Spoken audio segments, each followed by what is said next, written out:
You're listening to Women's Media Center Live with Robin Morgan.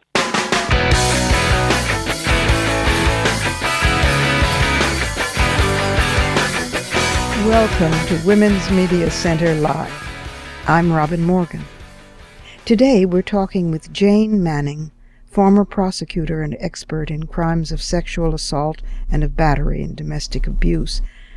She's going to be talking about what bitterly persists, although folks happen no longer to be talking about the University of Virginia and the Rolling Stone article. You remember that. Then, a real treat. This program's special correspondent, multiple Emmy winner Pat Mitchell, who is chair of the board of Sundance, is of course at the Sundance Festival, and we get to eavesdrop on her public interview with two dear friends, Jane Fonda and Lily Tomlin, who are co-producing and co-starring in a soon-to-debut new Netflix series. But first, we need to look inside the headlines.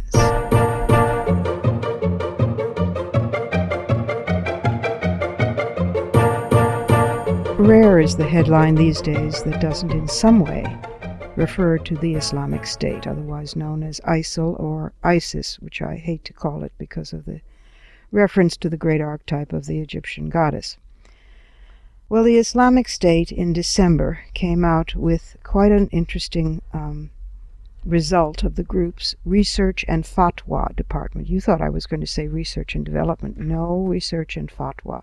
It was republished in the British periodical, The Independent, and it was identified by experts in the think tank Quilliam, anti-extremism think tank, as being traceable back to some of ISIL's most active propagandists. It was translated in detail by the Washington, D.C.-based Middle East Media Research Institute. By the way, researchers at the University of Bristol's Gender and Violence Research Center said last month that ISIL had kidnapped more than 2,500 women belonging to the Yazidi religious minority in Syria and Iraq, while at least 4,600 are reported missing. This pamphlet that they have now released is filled with tips for militants on the taking, punishing, and raping of female captives. So these are a few excerpts. I will not belabor you with the entire thing. Is it permissible to have intercourse with a female captive? It is permissible to have intercourse with a female captive. Allah the Almighty said, "Successful are the believers who guard their chastity, except from their wives or captives and slaves that their right hands possess, for then they are free of blame." That's quoted from the Quran, verse 23, sections 5 to 6.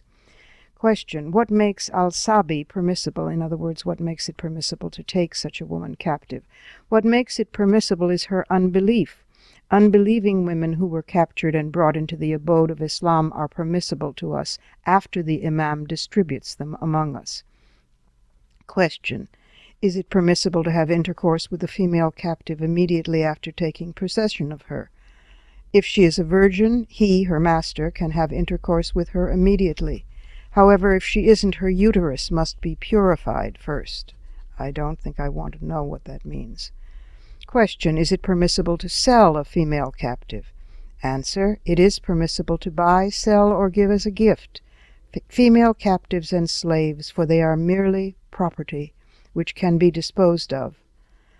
Question: if the female captive was impregnated by her owner, can he then sell her? Answer: he cannot sell her if she becomes the mother of a child.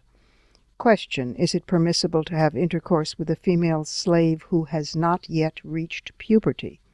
Answer: it is permissible to have intercourse with a female slave who hasn't reached puberty if she is fit for intercourse. However, if she is not fit, then it is enough to enjoy her without intercourse. I interpret that to mean that the vaginal opening is so small that even forceful penetration is impossible. Question: is it permissible to beat a female slave? Answer: it is permissible as a form of disciplinary beating, but it is forbidden to use breaking beating, or beating for the purpose of achieving gratification, or beating for torture. Further, it is forbidden to hit the face. I presume that's so it's easier to resell her. What is the earthly punishment of a female slave who runs away from her master? There is no punishment according to the Sharia of Allah. However, she is to be reprimanded in such a way that deters others like her from escaping.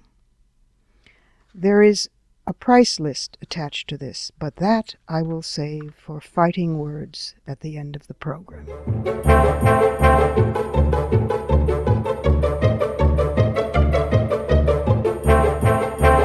And now for our first guest.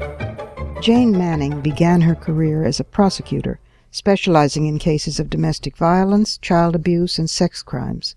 In private practice, she provided pro bono representation to a coalition of battered women's organizations. She then joined the international human rights organization Equality Now and coordinated a successful campaign for a strong, comprehensive law against human trafficking in New York State, and she currently serves as Legislative Vice President of the National Organization for Women's New York City chapter, where she continues her excellent work. Welcome to the program, Jane. It's good to have you here. Thank you, Robin. It's so good to be here. Well, we've known each other a long time, and you were a great white knight in shining armor for women when you were a prosecutor, particularly in terms of sex crimes and domestic violence and child abuse. And you recently wrote a superb piece for the Women's Media Center features on the Women's Media Center website, which took off from the University of Virginia Rolling Stone debacle, which I think we have to keep alive because it continues to happen. Yes. And you had such wise and interesting, fresh new things to say that were said nowhere else. So, starting with the basic, which is that we shouldn't have to choose between good investigations and sensitivity to victims, as if we don't deserve and shouldn't have both. That's absolutely right. Rolling Stone set up this ridiculous excuse for themselves, right, with their note to readers saying that, the only thing we could have done to check out this story was contact the perpetrators, and we didn't do that out of sensitivity to the victim. So you have to choose between sensitivity to the victim and a good investigation, and that's ridiculous. Yes. There were so many ways that Rolling Stone could have gone about researching this story properly in a way that was fair to the victim. And we've all heard enough of the coverage of this story now to know what the ramifications are of Rolling Stone's failure, right? We've all heard the comments saying this really kind of shows that the campus sexual assault problem is overblown. And that's right. It's outrageous that Rolling Stone put us in that position. Yes. But I agree with you, Robin, that we have to keep a feminist conversation going about this, because we have to make it clear that really we don't have to choose between rigorous investigations and fairness to victims.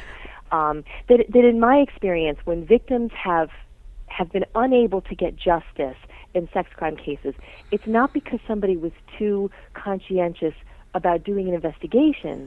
It's because somebody substituted stereotypes for investigations and evidence. And you say more about that, because you and I, in a conversation before this one, you said such interesting things. You said you felt that part of the problem was that Rolling Stone, in assigning the story, and the reporter as well, were looking after the most violent, horrific gang rape, etc., which is a stereotype in itself. Say more about that. Well, I thought, in connection with this story, I thought all about the reasons I've seen why survivors often have a hard time being believed, right? You often encounter lawyers and judges who disbelieve sex crime survivors for terrible reasons, like, they knew each other. They were in a dorm room together. They were in a bedroom together. Somebody was drinking alcohol. There wasn't enough force used. There's no blood and bruises and injuries. A real rape. Wasn't that what the congressman called it? Yeah. That's right. And the reason, a legitimate rape. Yeah. The reason why these are terrible reasons to disbelieve a complainant in a sex crime case is that these things are true of most real sex crime cases. And so most real sex crime cases the rapist is smart enough, right, that he's not going to use huge amounts of unnecessary force. He's not going to leave someone bloody and scarred in a way that's going to make him more likely to be held accountable, right? And aren't most rapes acquaintance rapes? That's exactly right. Most rapes are acquaintance rapes. Most of them happen in a place like a hotel or a dorm room or an apartment where the two people are together consensually, because the victim has no idea that she has anything to fear from the guy until he turns violent. So if you're ruling those out, then you're just ruling out most cases right then and there. That's exactly right, and that's what happens all too often when fact finders are using stereotypes of what constitutes a real rape. And I wonder here, ironically, if what made Rolling Stone too quick to print this story without an investigation was that this sounded to them like their idea of a real rape. Oh, lots of violence, lots of blood and broken glass force, and an innocent victim who wasn't drunk and didn't do anything wrong. Now that's a real rape. Let's print that story. Well, I think even going even further, that's why they picked this particular survivor. I mean, we know that they assigned people, before assigning the piece, that they assigned people to talk with various survivor groups on the campus, and found her. And there obviously there were many other survivors who had acquaintance rape horrors, and you know. But this one said that she had been gang raped, and it was a frat. So they went after the quote legitimate rape, the most horrific, violent. Yeah, precisely. You train prosecutors to this day, don't you? I train prosecutors to do investigations that actually look at valid criteria for determining what happened. So, for example, I train prosecutors to look at, did the complaining witness have a motive to lie? I train them to understand that there may well be a delay in reporting, but look at what the circumstances were when she first reported it. Who did she report it to, and what were the surrounding circumstances? I tell them to ask whether the complaining witness seems forthright. Is she trying to bring to you all the facts, or do you get the sense that she's trying to conceal facts? And critically, I tell them to gather every possible kind of evidence of what happened before and after the incident. You may never be able to corroborate her account of what happened during the incident, but look at the before and the after. Look at phone records and security camera videos and car service records and social media postings and text messages and physical evidence if there is any. Absolutely contact, in criminal law we call them the outcry witnesses, but the first people that the complaining witness talked to after the incident.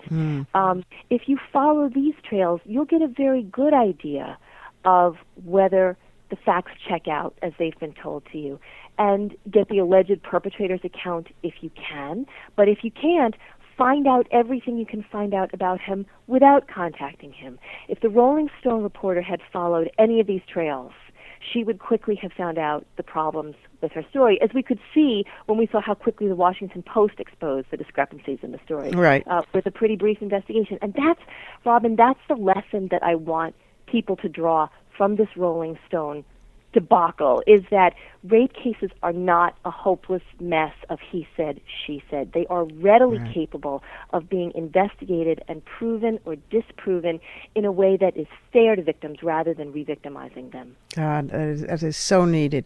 And, you know, while you were talking, I was just thinking to myself, my God, what a real difference. Not that this is a surprise, but the depth of it is a shock. What a difference it makes to have women like you with your consciousness in prosecutorial positions, in any position of power. I mean, we know this in the abstract, we know it in the rhetoric, but the actual saving of lives.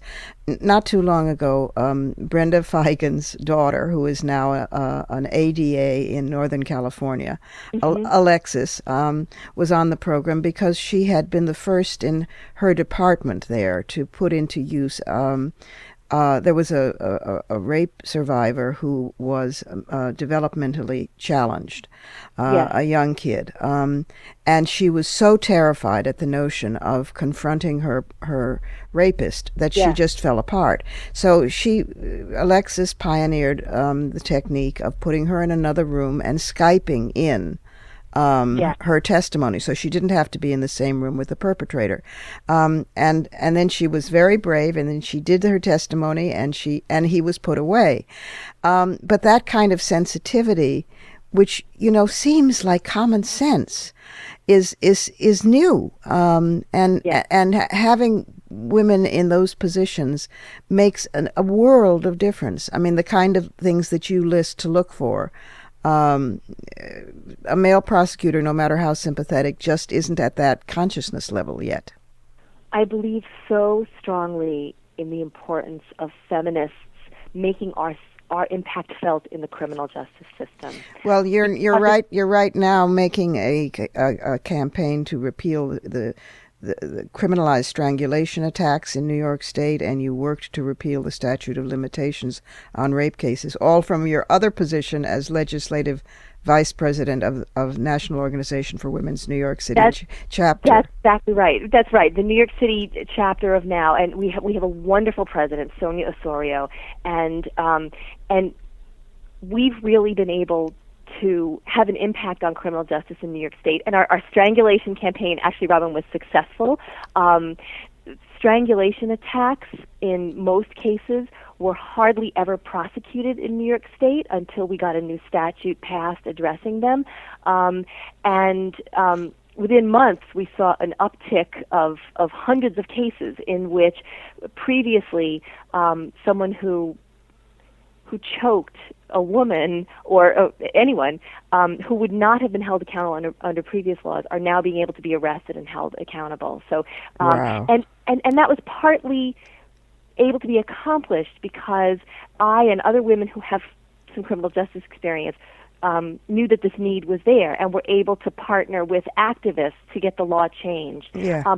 But what's also so important is getting the implementation of the law, and that's why we need women in the criminal justice system as well, who can make sure that we don't just have good laws on the books, but we get them enforced. Well, you do. I mean, and there should be more. We need to clone you. Oh, Jane, thanks for all the work that you've done for years and years, and you're still doing. And come back and talk to us again on Women's Media Center Live, will you? Thank you so much, Robin. I would be honored to. And now it's time for some verbal karate. A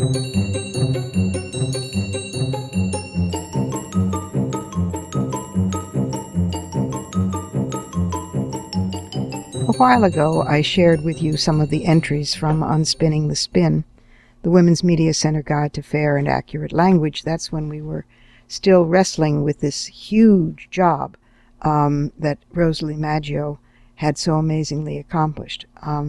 But now it's done. It's finished. You can get it. It's with Amazon, and it's in all formats, and it's wonderful. And so I thought I would, over the next few weeks, share with you some of my favorite excerpts from it.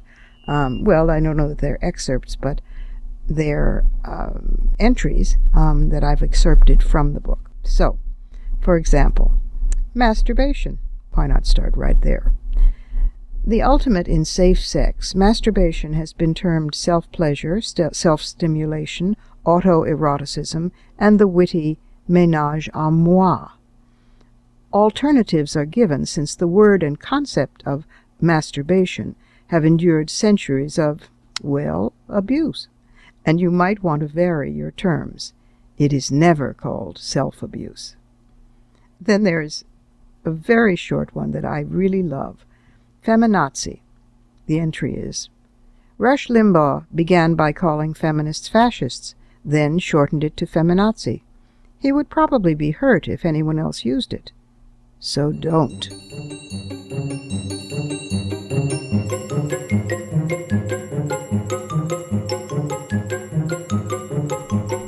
We have to take a short break here. This is Women's Media Center Live that you're listening to, and I'm Robin Morgan. When we return, we'll listen in on a special conversation between three very famous women who also happen to be good friends, all the way from the Sundance Film Festival in Utah.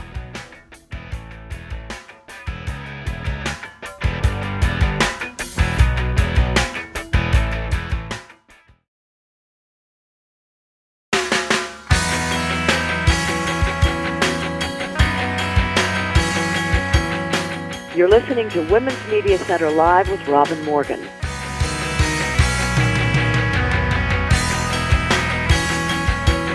And we're back. Pat Mitchell is the special senior correspondent for this program, but she also is the former president and CEO of PBS, the former president of the Paley Center for Media. She's now the chair of the Sundance Institute, and although I'm not much for awards, I have to say that her documentaries and specials received 37 Emmy Awards, 5 Peabody Awards, and 2 Academy Award nominations. She's been a reporter, an anchor, a talk show host, a White House correspondent, a producer, and she is truly a media woman for all seasons. This is an interview that she conducted at the Sundance Institute with Jane Fonda. Speaking of awards, 5 Oscar nominations and 2 Oscars for Best Female Actor, as well as author, activist, philanthropist, and co-founder of the Women's Media Center and highest-ranking video maker of all time, and Lily Tomlin. That's merely 2 Tony Awards, a Grammy, and 5 Emmy Awards, as well as being awarded the Mark Twain Prize for American Humor. And as a recent guest on this program, Lily went into the backstage gossip on being one of the honorees for the Kennedy Center Honors. So here, direct with an audience from the Sundance Film Festival in Park City, Utah, is Pat Mitchell, Lily Tomlin, and Jane Fonda. Just a great privilege for me to have these 2 women who have been personal friends for a very long time and who have agreed to share what it's been like for them as women in this business. When you're at Sundance, and especially when you have extraordinarily talented women directors, producers, writers who are in this room, you can feel a bit in a bubble. You realize that here there is an unusually high representation of talented and smart and gifted and successful women. And there always has been at this festival, and we're very proud of that because of the support that's there. But when you look outside at the reality of the business, there are still so many challenges. And I want to talk about the challenges and the successes, and out of it, with your wonderfully candid sharing for us, have this community of women and men understand better how 2 extraordinarily gifted, talented, smart, compassionate, loving women have not only survived, but thrived for a very long time in a business that doesn't necessarily encourage or support that kind of long and successful career. So let's start with, why do you think, other than the things I just said, extraordinary talent, why do you think, Jane, that you've had the career you've had? I'm trying to think of things that I could say that would be not unique to me, but helpful to the, I mean, obviously, having a famous parent helps. Helps get you started. And the 70s, which is when I began to produce movies, it was a much easier time. I mean, the movies like Coming Home and 9 to 5 even, and on Golden Pond, we couldn't get money in the United States, but it was much easier to do those kind of movies then than it is now, kind of character-based movies, and that's when I was, being a producer, and so it was the historic moment when it was easier, and a lot of women like Sally Field, and Streisand already had her company, but there were other women who were producing, but I would do it really differently if I had to do it over. Relationships are important. You don't have to sleep with them, but you have to be friends with them.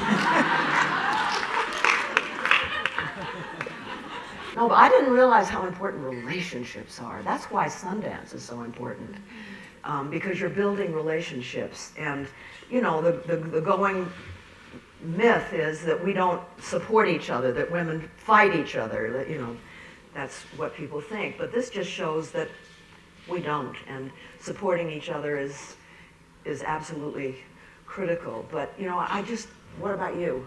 Well, I was producing television at the time, and I found very often I would be in a room with, I think the relationships is a big deal. But I'd be in a room with a bunch of suits, men. To a person, it would be men.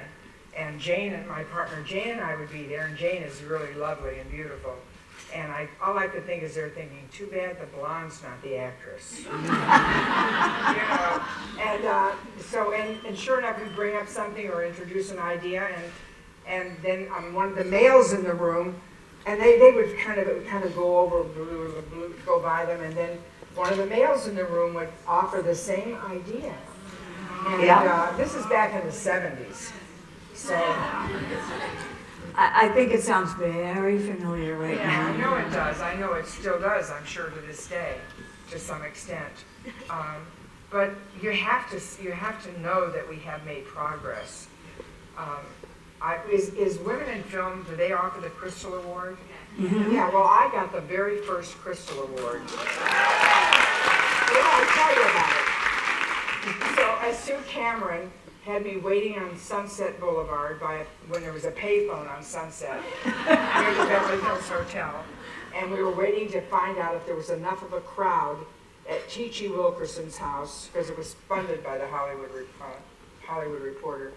And I sat there in my car waiting to either go home or drive up to Chi-Chi's house to be given this first Crystal Award. So that's how far we've come. Nobody remembers that I got the first Crystal Award. And dozens of people have been given the Crystal Award, and it's gotten bigger and more special, I suppose. Anyway, so I look at that as at least one indication that we've made progress. But Lily, for you, you came into the film business, as you said, from television, from the comedic side, from the talent side, and literally could have spent an entire career pursuing that. I mean, that was your box. That's what you came in as, Lily Tomlin, comedian. Television comedy. Oh, Television comedy. So what did you do? What steps did you take to change that into a different kind of opportunity for yourself, and so people would see you differently? Well, part of that was because of Bob Altman. He gave me that first role in Nashville. And that was like casting Ernestine as Linnea in Nashville at that time. He was one of the few people who would have done something like that. Other people just thought of me as an extreme character comedian. And so I got that part in Nashville, and I got nominated, and it was pretty nifty. And then what happened? Did Hollywood just break down your door with all other kinds of... No. Let me think, what did I do? I guess, well, shortly after that, that was 75 or 6. We did 9 to 5 in 80. But I've always had to make my own opportunity unless I hit on a good old pal like this. And so I always had an act. I thought that that's what kept me off the Match Game when I was on Laugh. Because, you don't make a lot of money when you start out, and you have to keep yourself employed. And because I had an act, and I became famous from Laugh In, and Ernestine, the telephone operator, many of you don't even know who that is. Are you kidding? Chronologically, you would be too young. But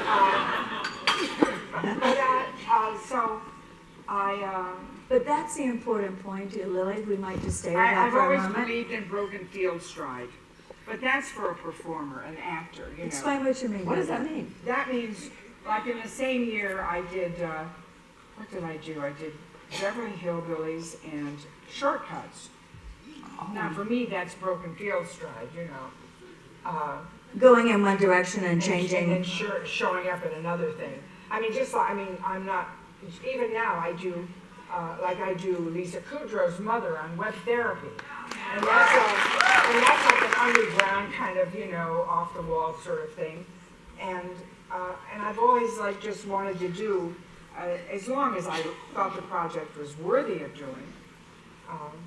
So I've always kind of adhered to that if I had the opportunity. You don't always have it, but But you have made those opportunities for yourself. In some cases I have. Let's come back to some of those in a moment too, because Jane, it wasn't that it was any easier for you actually to get out of stereotypes and boxes either. When you came in, as you said, the daughter of a very famous actor, you were the Hollywood star who had everything in front of you, and you didn't take the easy route either. You took things into your own hands, formed your own production company. Well, I took the easy road for a while. I would say that ended with Barbarella. Yeah, I think you should have gone around as a producer dressed as Barbarella. It would have been easier to get funded, I guess, yeah. Of course you'd own having done Barbarella. You'd own it. Yeah, no, I like having been somebody that caused a certain generation of men to have their first erections. You know, there's something to be said for that. But then I became an activist.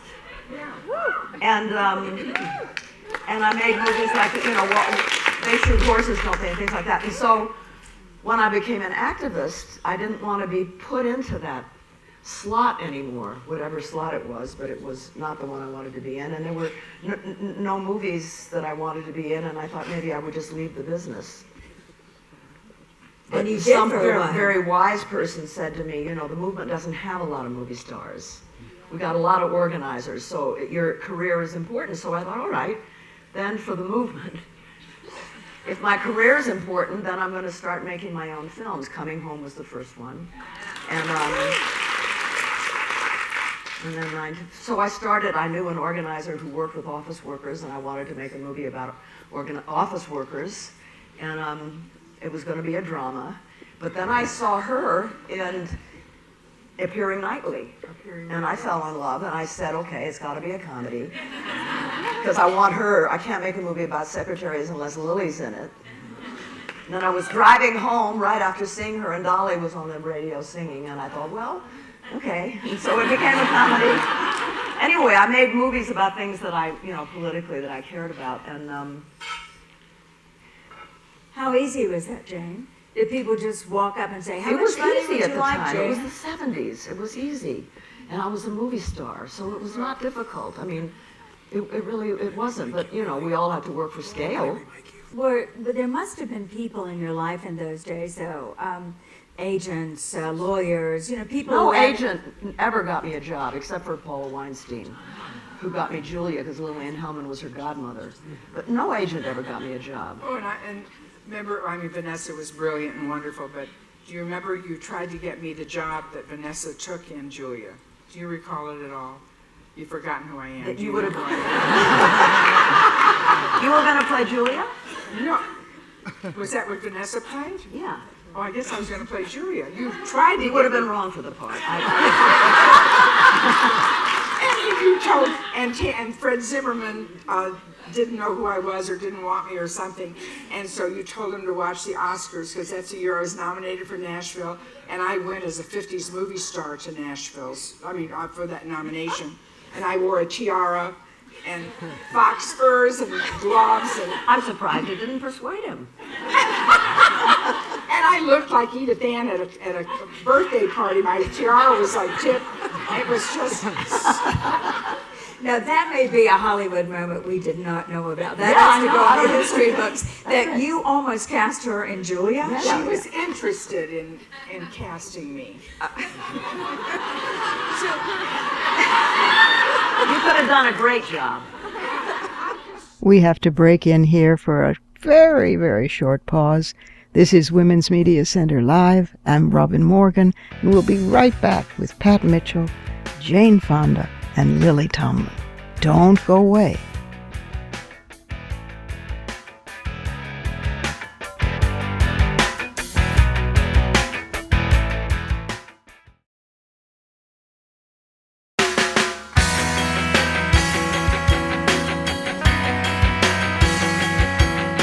You're listening to Women's Media Center Live with Robin Morgan.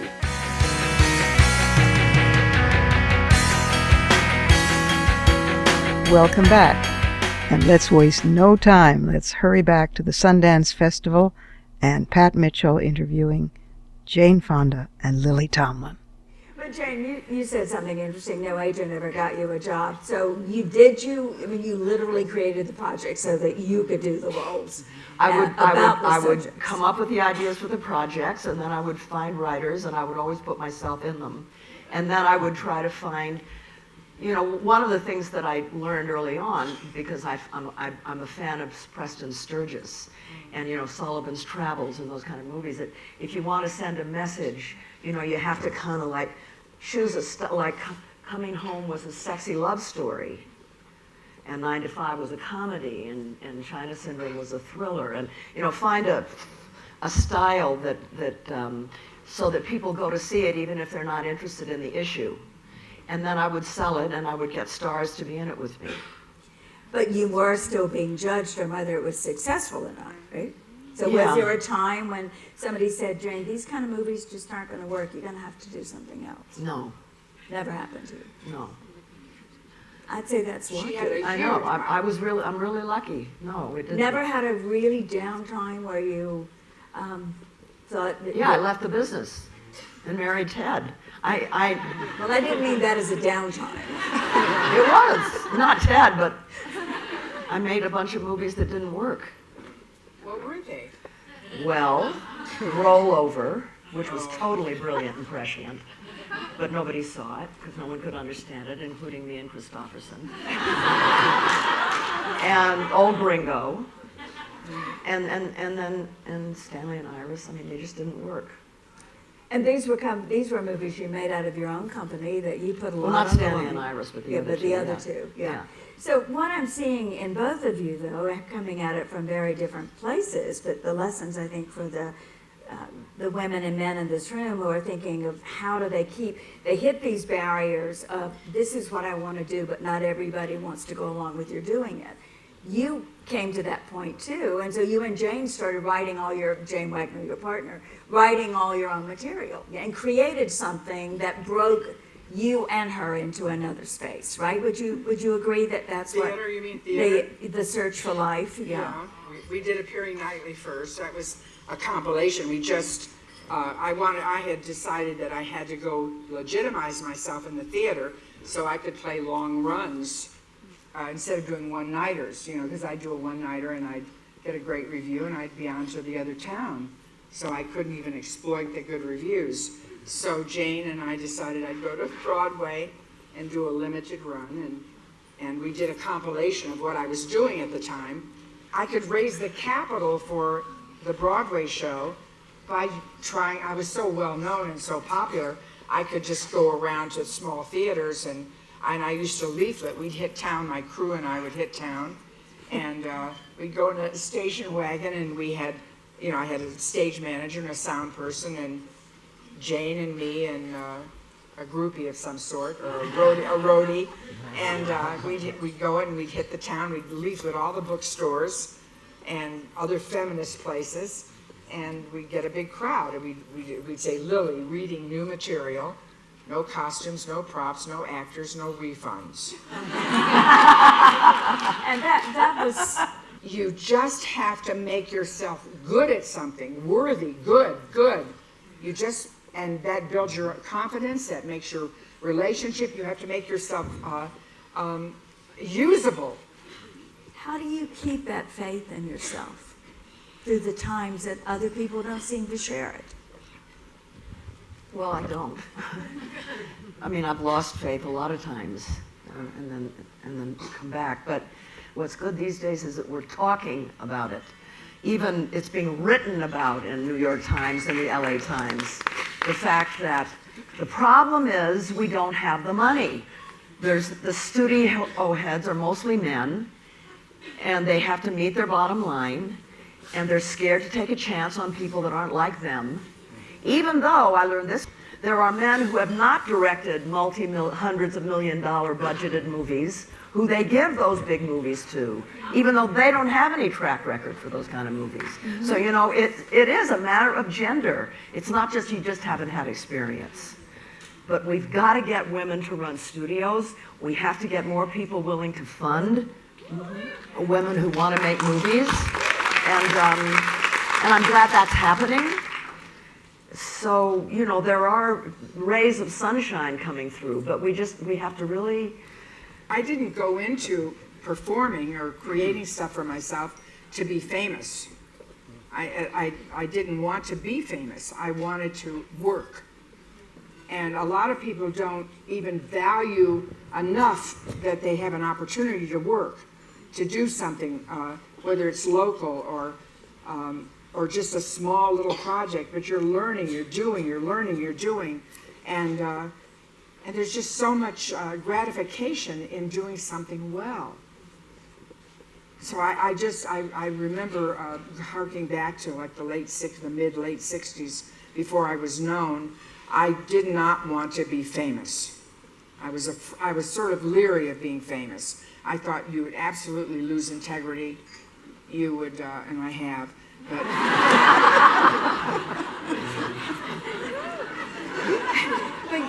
well, I mean, I think we all know what we have to do. We have to not be quiet about it. We have to keep talking about it. We have to shame the studios for being so gender biased. We have to make sure that they realize that they're gender biased, so that they're self-conscious about it. I mean, it's one reason that Gloria Steinem and Robin Morgan and I founded the Women's Media Center, in order to call attention to this, of which you are an active part of it. Because we do things differently. We see the world differently. We tell stories differently. What's important to women is different than what's important to men. And, you know, media is what creates our consciousness. Media is the face the United States gives to the world, our movies. And if the women's part of our country isn't part of that face, then they're not getting the whole picture. And they're not necessarily getting the best part of the picture. And so, you know, it's patriotic to insist and fight and scream and yell and raise our fists. The single biggest lever that is still for change and a positive way for women is what women can do for each other. And that is why this community... And also, sometimes people hold things close to the vest, and you don't become competitive with them. You're just like, you're kind of delighted that when you see a glimmer of talent, a glimmer of something special. You saw a glimmer in each other, and you're friends, and you've remained friends. How important is that been in your life to have? Women's friendships, I think, is one reason why women live longer than men. I really do, because friendships between women is different than friendships between men. We talk about different things. We delve deep. We go under, even if we haven't seen each other for years. You've noticed when we get together, it's like drilling down to the very base stuff, the great stuff. And when we laugh together, and there are hormones that are released in women with other women that are healthy, and they are. I mean, they do away with the stress hormones, and they help our longevity. We're in a business that's all about relationships, so let's keep the women's relationships the most present and in the front, and healthy and alive, and grow the friendships and build them up and mature. And you know, when you get to be older, you realize that friendships don't just happen. You have to cultivate them and really work at it. I mean, I have friends, I have to call them and kind of drag them out of their homes, you know, because they start to go under. But you have to really work at it. I won't name names, but Lily's not one of them. Well, you are, yeah. She never answers her phone. But we have to fight to keep our friendships, and no matter how old you are, you have to fight to create new ones. Because also that's where we get our ideas. I mean, it's my women friends that keep starch in my spine, and without them, I don't know, I'd talk about losing integrity. So we have to just hang together and help each other. And help each other, including criticism, you know, constructive criticism. So we're going to have to bring this to a close, and I can't let it end without giving you an opportunity and us an opportunity to hear about the fact that the two of you are teaming up again creatively. They play, they're doing a series together, and It's for Netflix. Yeah. And it's a half-hour comedy, which means you can watch, starting May 8th, the entire season in a day. And what's so nice, I mean, my favorite thing about it, especially as it goes along and we become friends, is that you really, you see us being friends. You don't enough see women caring for each other and helping each other, and that's really nice. It may suck aside from that, but that part is really nice. So if you watch it, watch it. Oh, Grace and Frankie. I'm Grace, she's Frankie. Marta Kaufman is the showrunner. She created, that was her concept. And just to close out this conversation which we started and which is bringing more women into the business by women helping other women, you both have made it a very big point, because I've been on the set and observed it, to everywhere it is possible you have recommended that women have the jobs. It looks so different than when I started, yes. And women directors, not enough, but next season there'll be more. And I'll tell you what, when there were women directors, it was different, wasn't it? Yeah, it was. It really was. They did more due diligence.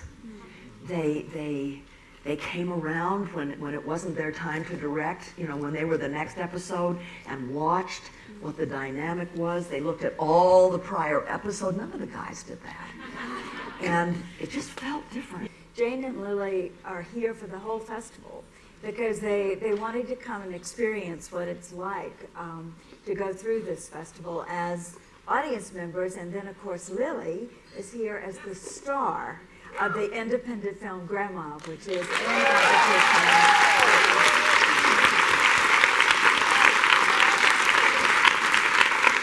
Closing the festival on Friday. That's right. So be sure you see the film and watch for the series on Netflix. And for each of these women, the inspiration of just knowing you and watching your careers and the examples that you've been for all of us, those are life lessons that we'll all take from here in a very deep and meaningful way. Thank you for sharing.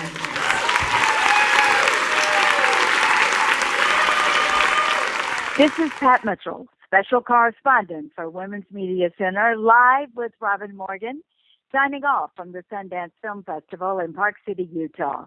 Back to you, Robin. One more last break here at Women's Media Center Live, where I still am, what a shock, Robin Morgan. How can that be? We will come back, and we will have some fighting words when we do.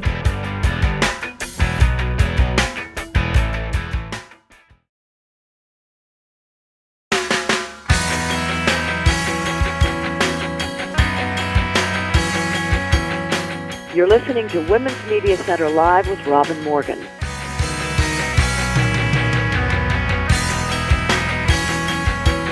And we're back, ready for some fighting words.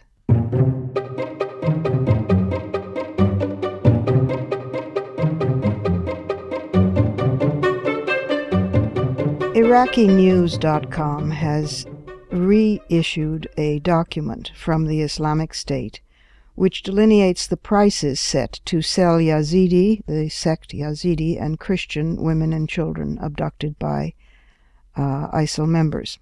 According to the document, quote, the market to sell women and spoils of war has been experiencing a significant decrease, which has adversely affected ISIS revenue and the financing of the Mujahideen, close quote. So the Islamic State has imposed price controls over the sale of women and spoils, vowing to execute whoever violates those controls, which are as follows. And the exchange rate between the Iraqi dinar and the U.S. dollar has been factored in, although it's very fluctuable. But as of this moment, this is based on the current rate of exchange. A Yazidi or Christian woman aged 40 to 50 years, 50,000 dinars. That's about $45 US. The rate of a woman, these are all Yazidi or Christian, aged 30 to 40 years, 75,000 dinars, about $63. A woman aged 20 to 30 years, that goes up 100,000 dinars, that's $84. A girl aged 10 to 20 years goes up to $126, and a child aged 1 to 9 years goes up to $168 US. According to the document, by the way, it is not authorized for any individual to purchase more than 3 spoils, except, of course, for foreigners like Turks, Syrians, and Gulf Arabs.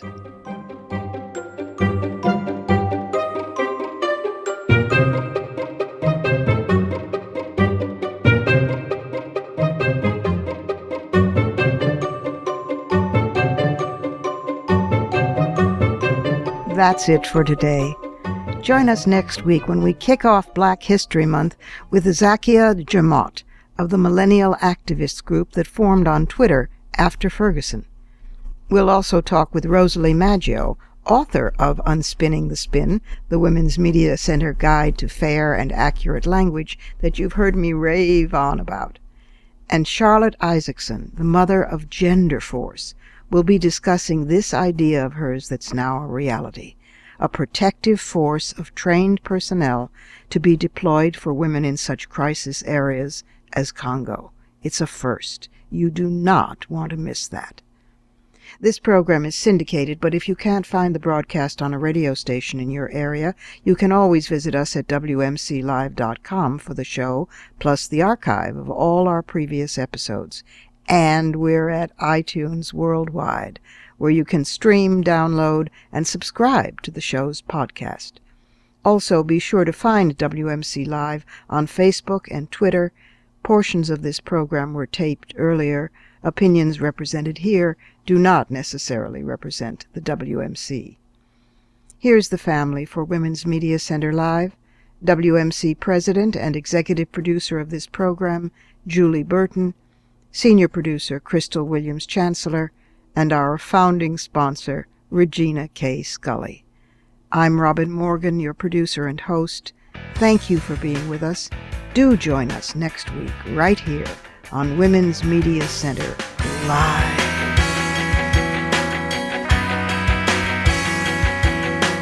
For the smartest talk about news, politics, sex, books, religion, race, and more, tune your radio to Women's Media Center Live with Robin Morgan. Audacious, witty, provocative, informative, and fun. It's Women's Media Center Live with Robin Morgan on WMCLive.com. Talk radio with a brain.